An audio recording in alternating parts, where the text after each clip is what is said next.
और सिर्फ इंशाअल्लाह ताला आप ये ना सोचे कि यहाँ पर सैयद मोइन और मजलिस इत्तेहादुल मुस्लिमीन की जानिब से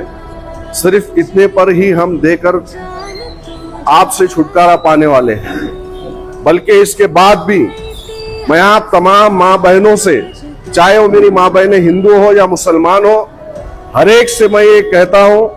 कि आपको जब कभी भी किसी भी चीज की जरूरत हो या कोई भी परेशानी आपको लाहक हो,